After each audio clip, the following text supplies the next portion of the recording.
తెలుగువారి #1 choice Telugu matrimony.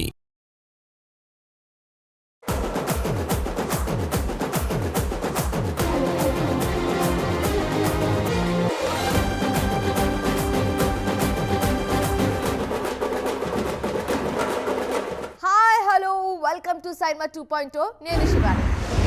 Baahubali release సందర్భంగా మరోసారి త్రీక్వెల్ కు సంబంధించిన చర్చ జరుగుతోంది. బాహుబలి 2 రిలీజ్ తర్వాత పార్ట్ 3 కావాలన్న డిమాండ్ గట్టిగా వినిపించింది. అయితే అప్పట్లో మరో భాగాన్ని తెరకెక్కించే ఆలోచన లేదన్న జక్కన్న ఫ్యూచర్ లో ఆలోచిద్దాంలే అంటూ దాటివేశారు. కానీ ఇప్పుడు బాహుబలి 3 కి సంబంధించి క్రేజీ న్యూస్ ఒకటి వైరల్ అవుతుంది. బాహుబలి 2 సినిమాలో ఇండియన్ సినిమా రికార్డులను తిరగరాయడంతో ఇదే సిరీస్ లో పార్ట్ 3 కూడా చేయాలని డిమాండ్ చేస్తున్నారు ఫ్యాన్స్. మొదట్లో పార్ట్ 3 ఆలోచన లేదన్న రాజమౌళి తర్వాత టైం వచ్చినప్పుడు చూద్దాంలే అంటూ దాటవేస్తూ వచ్చారు. ఫైనల్ గా బాహుబలి ది ఎపిక్ రిలీజ్ సందర్భంగా ఇంట్రెస్టింగ్ న్యూస్ బయటకొచ్చింది. త్వరలో బాహుబలి 3 పట్టాలెక్కనుందన్న వార్త ఫిలిం సర్కిల్స్ లో ట్రెండ్ అవుతోంది. అయితే త్రీక్వెల్ ను మెయిన్ స్ట్రీమ్ మూవీలా కాకుండా యానిమేటెడ్ సినిమాగా ప్లాన్ చేస్తున్నారట.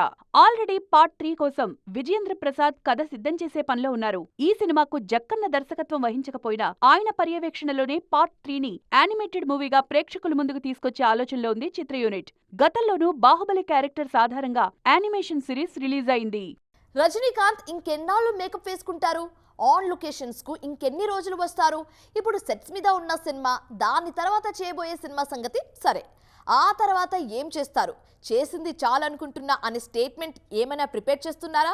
తలైవర్ ఫ్యాన్స్ మధ్య జరుగుతున్న హాట్ డిస్కషన్ ఇది. తలైవర్ స్పీడ్ కి అంతగా ఫిదా అవుతున్న వారికి ఇప్పుడు షాకింగ్ న్యూస్. అతి త్వరలో తలైవర్ షూటింగ్లకు ఫుల్ స్టాప్ పెట్టేస్తారు అన్నదే ఆ న్యూస్ సారాంశం. ప్రస్తుతం జైలర్ సీక్వెల్ తో బిజీగా ఉన్నారు రజనీకాంత్. ఫస్ట్ పార్ట్ కొచ్చిన స్పందన చూసి సెకండ్ పార్ట్ కావాలన్న ఆడియన్స్ డిమాండ్ మేరకు జైలర్ సీక్వెల్ ని తెరకెక్కిస్తున్నారు. జైలర్ సీక్వెల్ రెడీ అవ్వగానే నెల్సన్ డైరెక్షన్ లో ఇంకో సినిమా చేస్తారు రజనీ. అందులో రజనీకాంత్, కమల్ హాసన్ కలిసి నటిస్తారన్నది వార్త. దీని తరువాత ఆయన ఏం చేస్తారనే విషయం మీద తర్జన భర్జనలు జరుగుతున్నాయి. ఆయన లిస్ట్ లో యంగ్ డైరెక్టర్స్ మరికొందరున్నారనే మాటలు వినిపిస్తున్నాయి. అయితే కమల్ తో చేసే మల్టీ స్టారర్ తరువాత రజనీకాంత్ యాక్టింగ్ కి ఫుల్ స్టాప్ పెట్టేయాలనుకుంటున్నట్టు లేటెస్ట్ న్యూస్. ఆ మధ్య కూడా ఇలాంటి మాటలే వినిపించాయి. కానీ బ్యాక్ టు బ్యాక్ సినిమాలు చేశారు సూపర్ స్టార్. ఇప్పుడు వినిపిస్తున్నవి కూడా జస్ట్ రూమర్సేనా, లేకపోతే రజనీ నిజంగానే అలా డిసైడ్ అయ్యారా అనేది కాలీవుడ్ లో ఇంట్రెస్టింగ్ గా మారింది. నేను ఓవర్ వర్క్ చేస్తాను, అలాగని అందర్నీ చేయమని చెప్పడం లేదు. పని విషయంలో ఎవరి వెసులుబాటు వారిది. నా అనుకున్న వాళ్ళు ఇబ్బంది పడుతుంటే నేను చూడలేను. స్పాట్లో వెళ్ళి పని పూర్తి చేస్తాను. కానీ పర్టికులర్ లైఫ్ స్టైల్ లాంగ్ రన్లో తప్పకుండా ఉపయోగపడుతుందని చెప్పిన రష్మిక మందన ఫ్యామిలీ గురించి, పిల్లల గురించి కూడా చాలానే మాట్లాడారు. ఆ వివరాలన్నీ డీటెయిల్గా తెలుసుకుందాం. Let's go.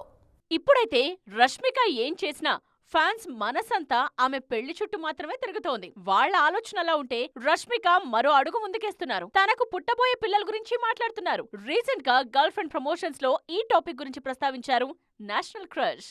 ఇంకా తల్లిని కాకపోయినా పిల్లలు పుడతారనే ఆలోచన బావుంది.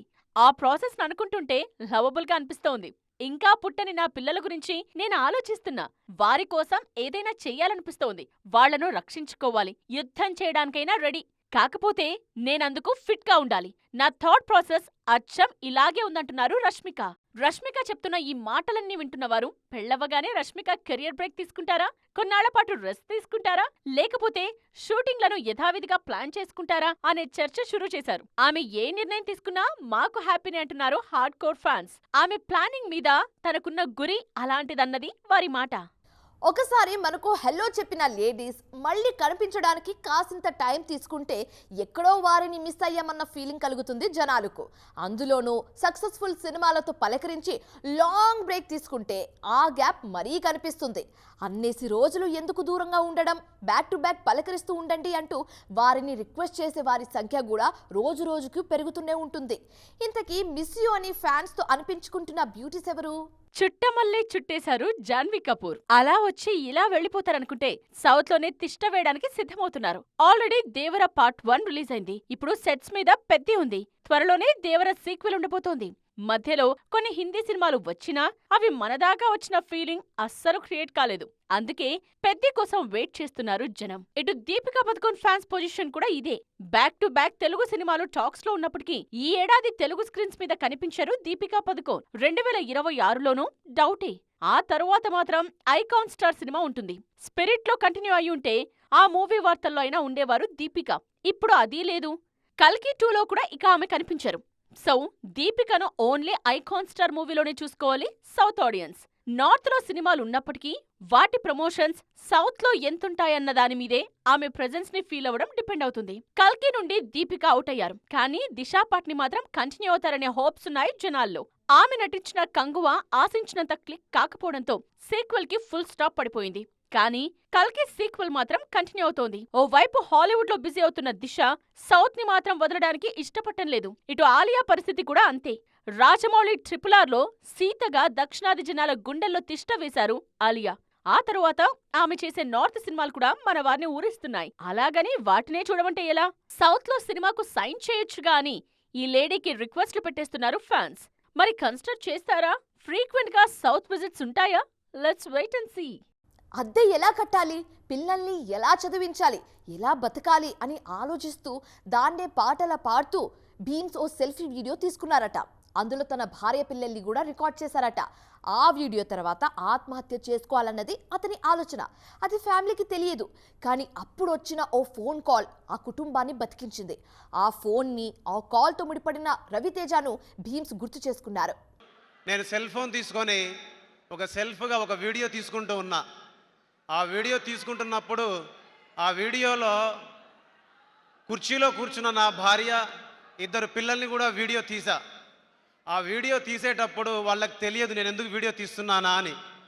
అప్పటికి ఇంటికి కిరాయి ఎలా కట్టాలి, పిల్లల్ని ఎలా చదివించుకోవాలి, ఎలా బతకాలి, రేపు ఎలా గడపాలి అనే ఒక సందేహంలో చిట్ట చివరి రోజుల్లో, చిట్ట చివరి క్షణంలో ఉన్నప్పుడు, మా ఇంట్లో సెల్ ఫోన్ సిగ్నల్స్ రాని ఒక ఇంట్లో నేను ఉంటున్నప్పుడు ఒక ఫోన్ కాల్ వచ్చింది. మీరు పీపుల్స్ మీడియా ఆఫీస్కి రావాలి అని. మీరు ఎవరిని పిలిచారంటే భీమ్స్ మీరేనా అంటే నేనే అన్నాను. బట్ నన్ను పిలిచేటటువంటి అవకాశమే లేదు అంత పెద్ద కంపెనీ నుంచి. కానీ అలాంటి కంపెనీ నుంచి నాకు అవకాశం వచ్చింది. ఆ టైంలో నా సిచ్యువేషన్ ఏంటో తెలుసా?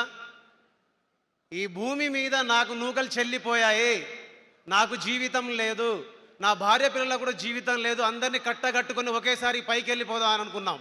టాలీవుడ్ లో ఇంత సక్సెస్ఫుల్ గా ఉన్న భీమ్స్ చెప్పిన మాటలు విన్నవారు షాక్ కి గురయ్యారు. అమ్మో, ఎంత ప్రమాదం తప్పింది అని అంటున్నారు. మనసు చలించినప్పుడు తీసుకునే తొందరపాటు నిర్ణయాలు ఎంతటి విషాదాన్ని మిగులుస్తాయోనని మాట్లాడుకుంటున్నారు. అలాంటి సమయంలో ఒక దేవుడి లాగా, ఒక జీసస్ లాగా, ఒక అల్లా లాగా, ఒక రాముడి లాగా, ఒక తిరుపతి వెంకటేశ్వర స్వామి లాగా, మనందరం మొక్కే దేవుళ్ళలాగా ప్రత్యక్షంగా ఒక మనిషి ప్రత్యక్షమై నా కోసం నిలబడితే ఆ నిలబడ్డ వ్యక్తి పేరు, శక్తి పేరు, వ్యవస్థ పేరు రవితేజ సార్.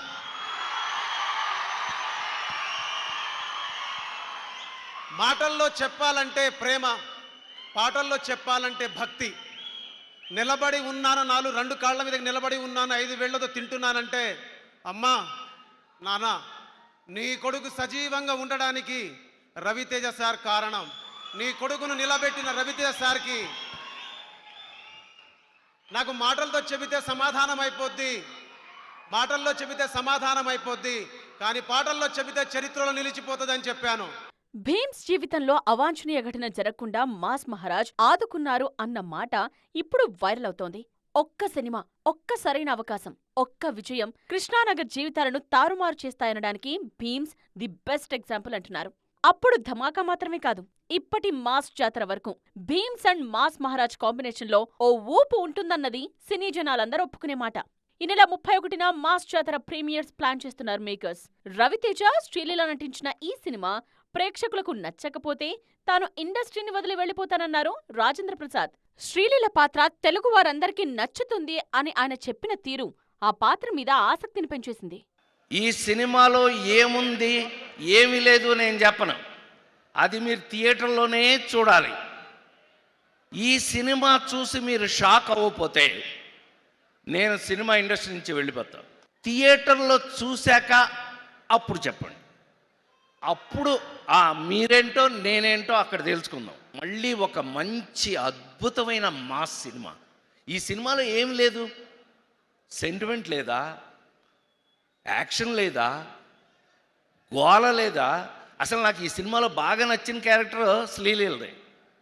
సో చూసారుగా, ఇవి ఇవాల్టి సైబర్ 2.0 ముచ్చట్లు. మరిన్ని ఇంట్రెస్టింగ్ అండ్ ట్రెండింగ్ టాపిక్స్ తో మళ్ళీ కలుద్దాం. Till then keep watching TV9. Bye.